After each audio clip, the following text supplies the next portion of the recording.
Smis Tomás Galván agus an san eclam ha dú hardlam cuihína Faríl, Sean Faríl agus Don Clancy agus ha mi chun cúpla dres a hin díobh mar chuid de Tionól Nioclás Tóibín fé hain. Tás nóid macht le cháfart an chiadfart Sergeant Earlys ceann former an Malachan O'Neills agus an tarna ceann de Leitrim Jig a thug Michael Garman ach legend ó Tipperary a hain. So caigur sciúb den éig nó chunta Leitrim é. Okay.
Right, then we darning in san le cúpla rialnis an chéad ceann legend the man of the house former ó Paddy O'Brien Dais Perúil agus James Kelly agus níag son Tim O'Mahony's ceann a tháirg me hain ag Idel Fox agus creachna mit Susan son le scapan na Tletínú legend scapan na Tletí a former ó Don agus mír hart Huron.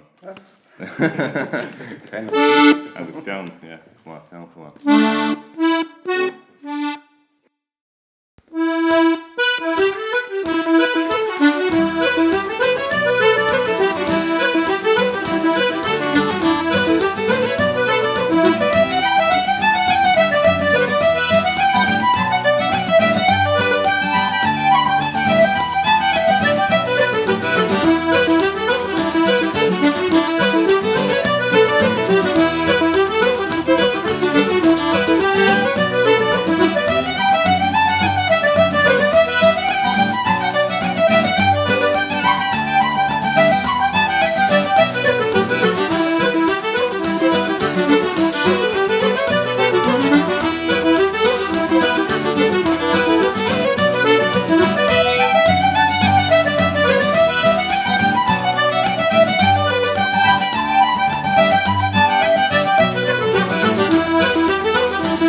Right, so tá sé go húntaach bheithansa agus gur tugad cuirdam bheith an sa mar chud den éile úntaach se go míam bunam tanna bhas gach blion bheith Tionól Nioclás Tóibín.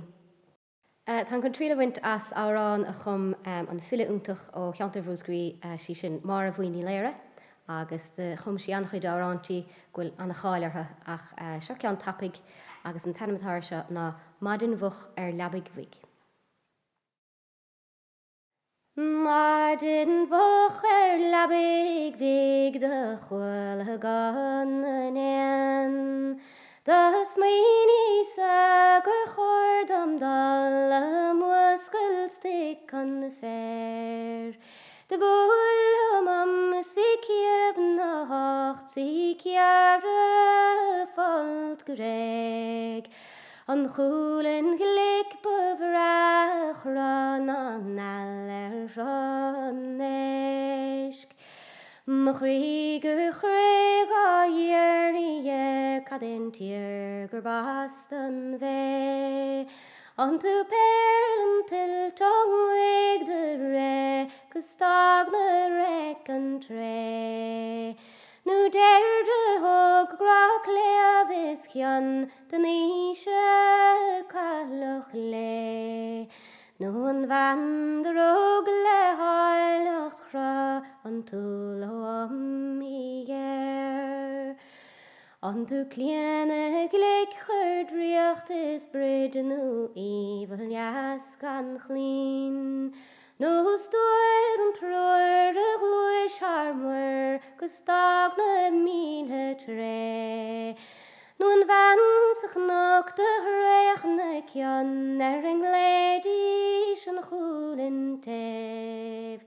Chur fion sa trog an chríg an chian dúch dorach dóvan en.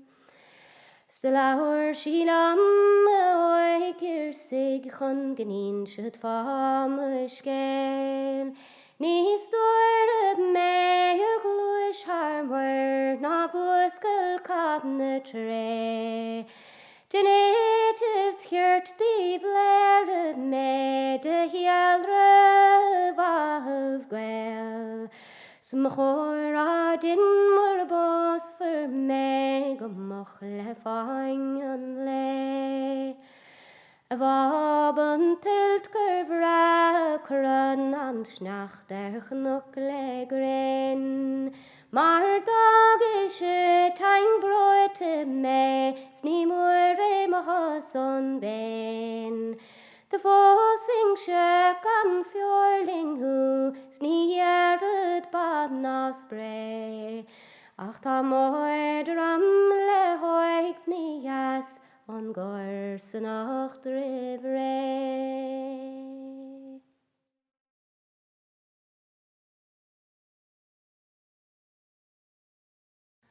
Okay, we're going to play a few tunes for you now. A couple of reels. This is Paddy Tutty here on the fiddle, and Cuivino Farrell, of course, on the guitar, and I'm Benny McCarthy on the buska ceol. We're going to play a couple of reels, 3 reels. The very first one is called, what's it called, Paddy? We have no name actually for the very first one, but it's a tune I heard from the great Tommy Cusson, a lovely banjo player with the Shaskeen Cayley band. And the second one is a tune that was written by Maurice Lennon, the great fiddle player composer, and he calls it The Stone of Destiny. And the very last one then is a tune called The Lady on the Island. Is that right? Right, so we're all playing the same tune, so we'll try the 3 of them, and we might play a few jigs after that.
Right, Tá chun trílahhaint as árán a furas na focail ó Eilís Maicí ní Thuaimháin árán í úntach agus chunach fi seán ar YouTube de Iarla Óla Nár Hannah na bhí sé anna óg agus hahan sé go mórlam. Agus is árán commánta é a chantar an tSathairn agus cantar géirí chomaithe ach an slí go gan an méadna é I múscaí tá sé beganí níos muile. So sé seo an chalín deasrua. In aisling rom féin ers mBaile trimhuan Gorás le pósal am stórí go hintenach sorg Bhí ring agus ceol go leir chasparagul am chluis agus céad gnior mór digan galín dasrua. Sé tabrudaran se agus marin delwen Sneer stadas an starsan godanug dan dagen chord Ke joing os kun klairá nach magras si egin bert skub Is pa an va Hien kna egin galín dasrua Siúdar te gan mar mbuíochas mBaile go luin Scabhfuil mo chrí cráite gan fáil chum tadín aluch Scar beidir na manálam go marlo me marmh sanúig mar a dréking sin chlár an chart san cnagar cruig Ní réicid an chláir an chart an cnagar cruig Ní réicid ná mar an ban van leis anger na goch Sa réanach an bharta ógus gra agus tanmh dáhra Gos ruin cheart mo chléibh ná treig me mar jouler na buibh Léan na buibh mar is buire agin siad ná Bian brean an rua an luin gotí madan de mart Ealaíocht carín hiúin stoma nar gúil da bhíocht gan fáin agus lebedí lua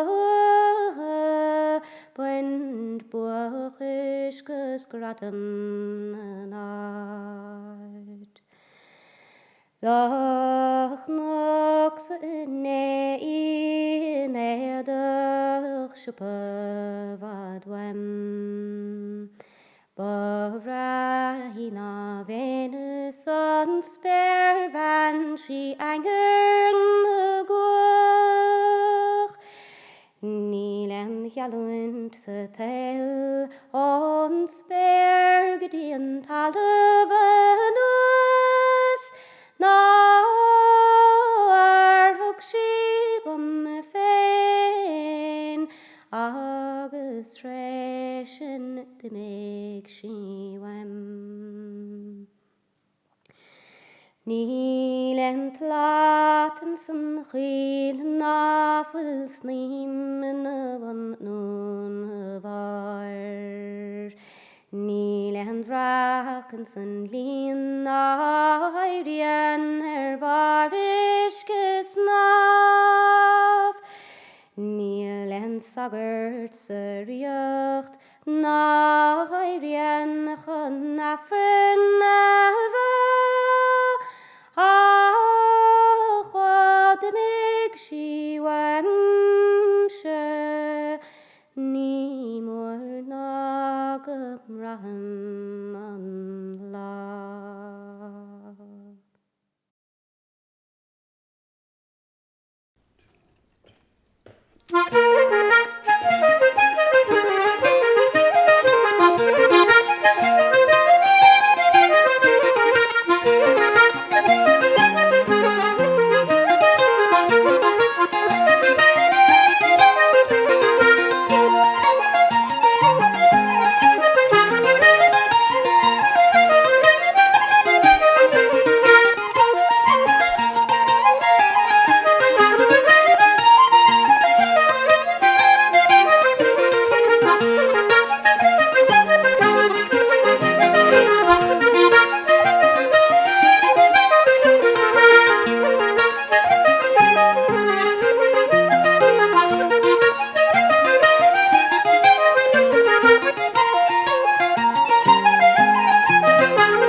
Thank you.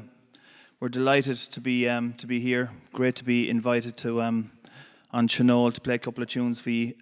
This is Eamon Reardon here on the flute, and McDar O'Fuailán, a local man here on the bouzouki, and my name is Derek Hickey.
Fáilteteach go bailin na hArda.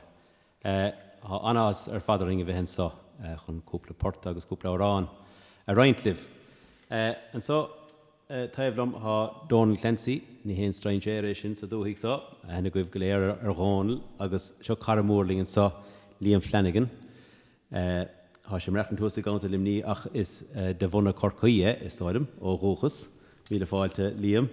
Agus an so haúil ha spéir bhein chiarí an so haúil Muireann ní Chróinín agus áthas ceartaring gur hána sí an tlí ar fad nuas chuing le bheith in ábhachar an sa le haid an sesiún bag sa. So gur míad amach goibh, tas ná míad amach le cúpla port. Ná bhí me caintli mar chara an son ó chiana chuí bhí nó fearí agus der sé an chiad fort a bheith going ná de cardal jig. Agus lenne míad sin an son le de méid an de green, ceann áling ile. Agus an tríú ceann an son ná Anthony Frawley's, ceann a bheorig Liam an sochuing ó chiana. So ha chuin go mana sibh teingvasta.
One evening fell for to tell down by that waterside. He was gazing all around me, that an Irish lad I spied. All through the forepart of the night, they did roll in sport and play. Then this young man arose, and he gathered his clothes, saying, fare thee well today. That's not the promise that you made to me when you lay on my breast. You would have me believe with your lying tongue that the sun rose in the west. Go home to your father's garden. Go home and cry your fill, and think on your misfortune that you brought on with your wanton will.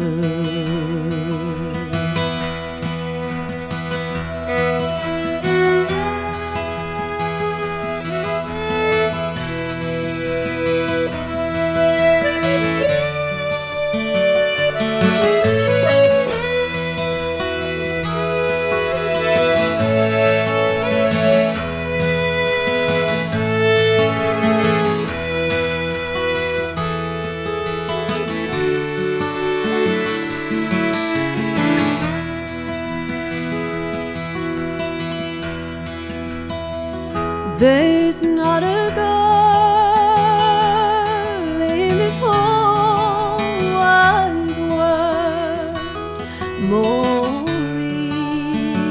easily led than I.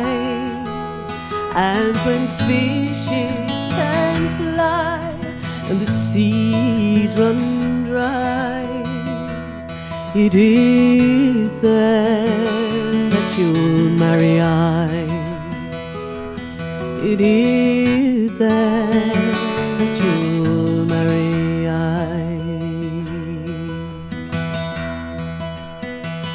One evening fair for to take the air down by that waterside, it was gazing all around me,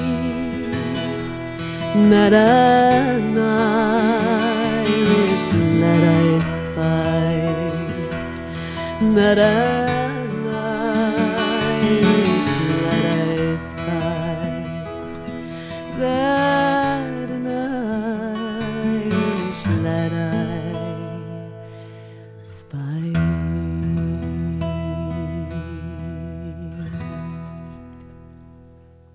Gohálan le gur míle maithagah. Ó, bud an hana bas ní ra bhla go dú. Bogóla gur sé cleachta going. Is fear gan cleachta sin mesan. Sinna dúir se bhla. Keep it fresh, lad. Má hana bhain díoch. Bhfuil inis. Bhfuil inis cabe. Tá hernsa. By God, aber ríiste nó a se anna dheochar an ceansan le dún inis cabe rá. Ní bheith an aibh go nó. Chansáda mé cúpla versa Roirí Ealaín, bhí mar a caintear Roirí Ealaín san á chéana. As níor higus céim bríomhí le Roirí. Roirí, sé nach desa, ní nach rúirí has a go an áiríocht á túl.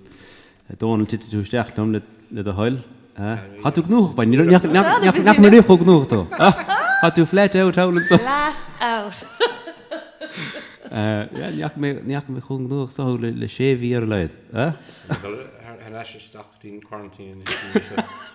Os fusta gomóre. Cogur Roi'r Ealaín péisce le seárán a fuair me ó Eilís Tóibín ben de poir benach déilethe.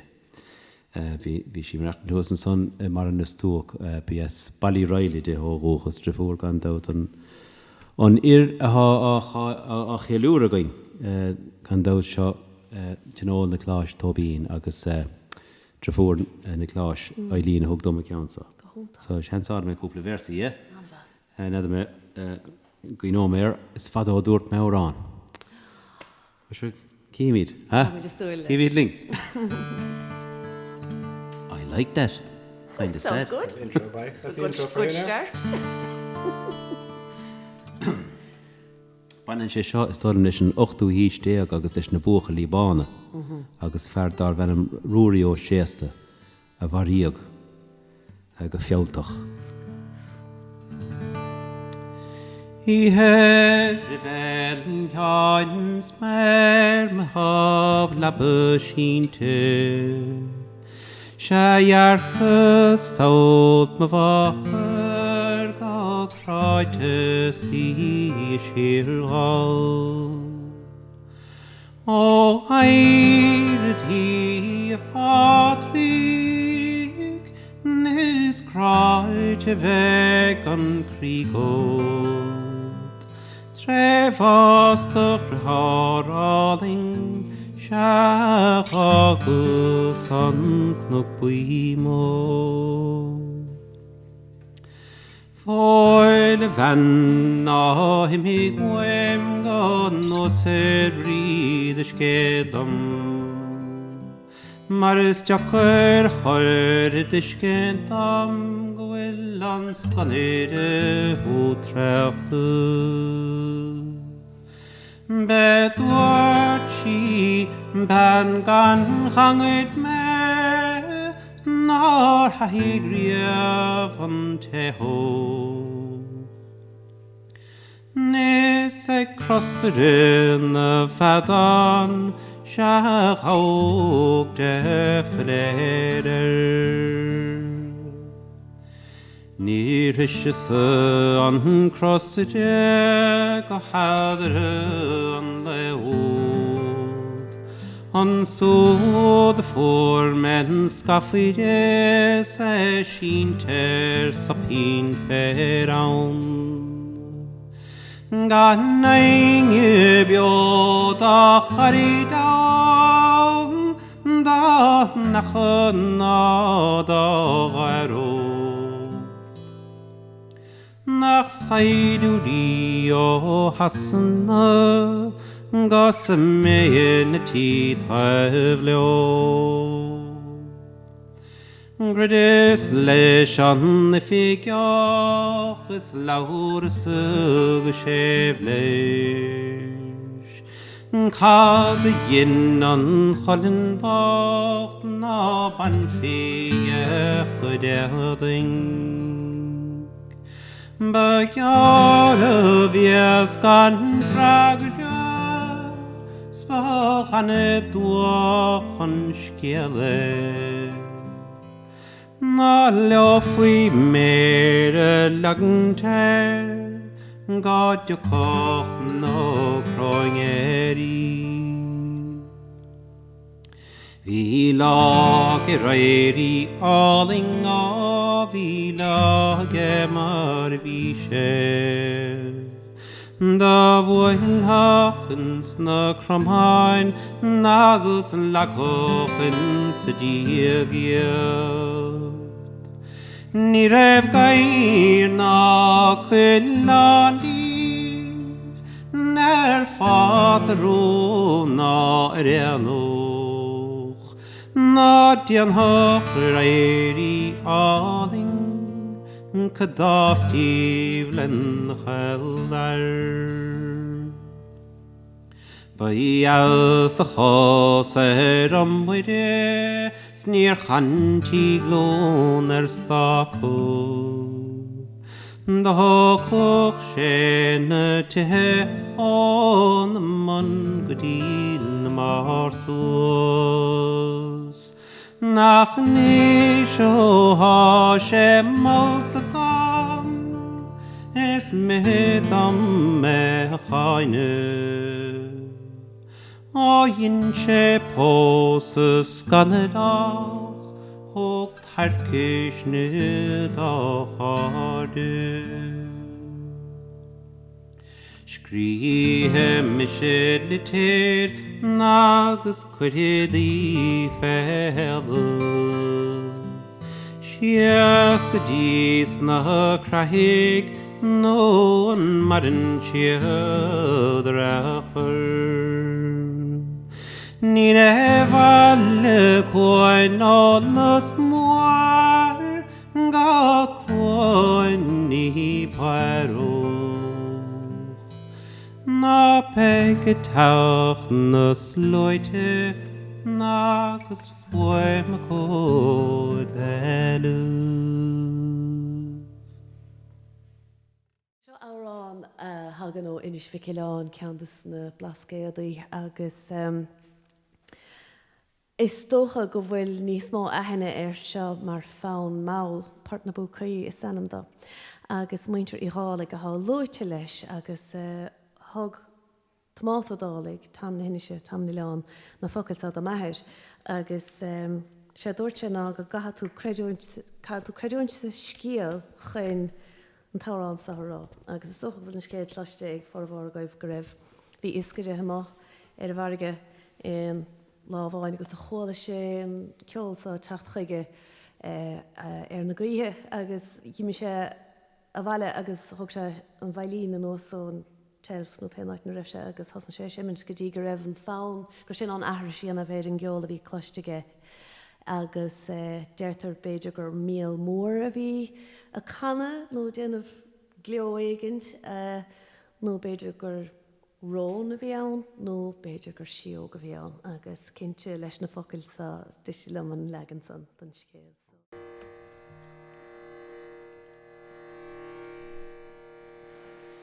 Is ban on slushy me na honey cartween is the good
So is stocha leis sé geansa bhí sé sin go háling mar den réidir go háling.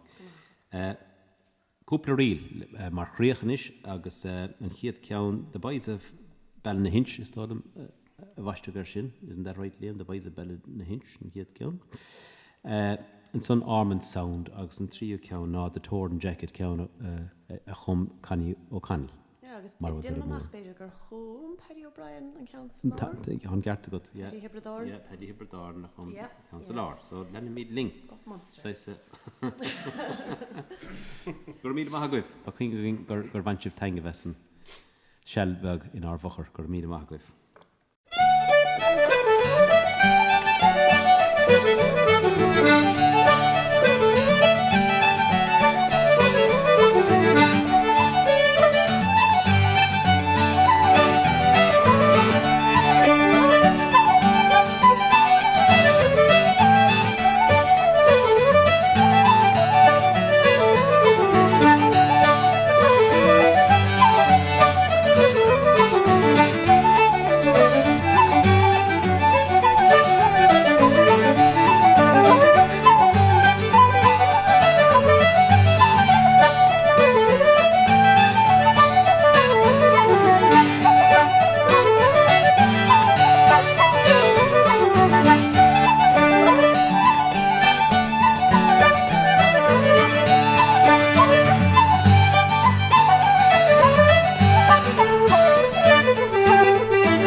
Bye.